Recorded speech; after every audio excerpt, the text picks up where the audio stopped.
Okay, Wednesday, 17th of July, 2024. So, the beautiful paradox in Bitcoin. So, I was having an interesting conversation with a client, and a client mentioned Bitcoin. Interestingly, I knew it was going to happen eventually and all that, but I wanted them to say it using Socratic method, really. And, oh, what's that? Tell me more. Tell me more. What's this? What's that? What's this? What's this? And we got talking about the fixed supply in Bitcoin. And once or twice the client mentioned that it's possible it could be changed from 21 to more, and go higher and higher. And I thought, well, there's a caveat to that. Like yesterday's lesson, within reason, it's possible, but within reason, there's other things to consider. Now, the client mentioned that it's possible that 21 million cap could be raised in the future, 42, for example, pick a number. But then what came to mind straight away was actually, paradoxically, as adoption increases, as more people understand the first principles of Bitcoin, as adoption increases, more people use Bitcoin, hodl Bitcoin, whatever else, store their wealth and value and time in Bitcoin, the more incentivized those people are, especially as they acquire more Satoshis, to keep Bitcoin exactly as it is without changing it. Therein lies the paradox. The paradox being that the more people that use it, the less likely it is to be changed. Why? Because more and more people have got a financial incentive, their savings, their store of value in Bitcoin, so they are less likely to change it or want to rock the boat, so to speak. The less likely they are want to have anything changed in it. And interestingly, the more money they have in something, the less likely they are to want the changes, and the more likely they are to resist the change. Especially as you put more money into something, your knowledge needs to be greater than the money invested in it. Otherwise, it's too much at risk. So as your knowledge increases, i.e. you understand the first principles, you can justify putting more money into something. And because the first principles of Bitcoin, as it's all maths and code, fundamentally, it doesn't change, or it's incredibly difficult to change. You have to get consensus and all the rest. This is the BIP. This is what BIPs are all about.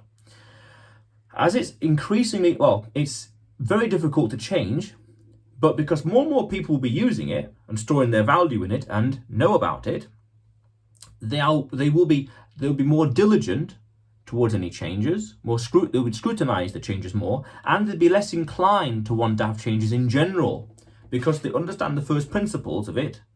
Otherwise, they wouldn't be involved in it. And as they understand the first principles, they want those to be static, be the same, mathematically, in terms of code, to be the same.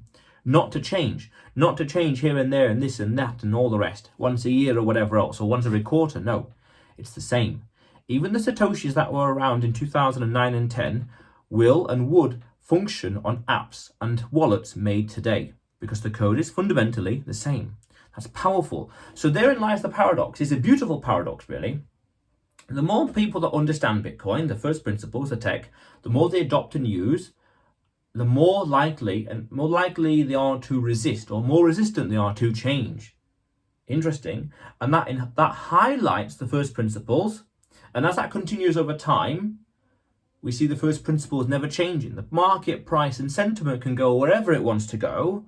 I did a video about this, 3 green dots, 1 red dot. The market does whatever it wants to do, but the principles stay the same. Price is what you pay, value is what you get. And as value stays the same, money you can earn, money you can spend, apolitical, decentralized, fixed supply, that is censorship resistant. I did a video about this as well back in December. As those things stay the same, more people will be inclined to adopt it as they learn about those principles. And therein lies the feedback loop. Therein lies what the people in the space call the game theory. As people understand it more, they adopt it more. And more people adopt it, more infrastructure is built on top of it. For example, Lightning and Taproot and whatever else. And as that happens, the price goes up because more people are using it in different ways. And therefore, more miners are incentivized to mine it. Therefore, the network gets stronger. Therefore, the fundamentals get stronger as well. There's censorship resistance, and the 21 million is enforced with even stronger layers of maths and code and hash rate and hash power, meaning it's even harder for the first principles to change. In this context, the 21 million, the even harder it is for that to change, because then you'd have to have the nodes and the miners in consensus, or in agreement really, to change something. And as more and more people join the network, it gets more and more secure because you need even greater levels of consensus, more and more people agreeing to allow changes. Powerful. It's a beautiful paradox in a good way. Yeah, beautiful by name. And that came to mind as I was talking with the client. Well, he was talking to me. I was asking questions. Again, Socratic method. He was asking questions here and there. And I thought, well, paradoxically, the more people that use it, the less likely the code is to change. And that's powerful. That's fundamental. It's worth understanding that. It's game theory. It's absolute game theory. And some people would say it's also aligned incentives. People's different incentives all in sync together on the same page. They all want the same thing. And that is whatever that may happen to be. Price, 21 million, censorship resistant, you name it. Powerful stuff. So it's worth understanding that with Bitcoin, and it's worth understanding that in the context of the first principles and how they are less likely to change as more and more people use, adopt, and recognize Bitcoin and its potential. Powerful, powerful stuff. Yeah. But otherwise, you will see me tomorrow.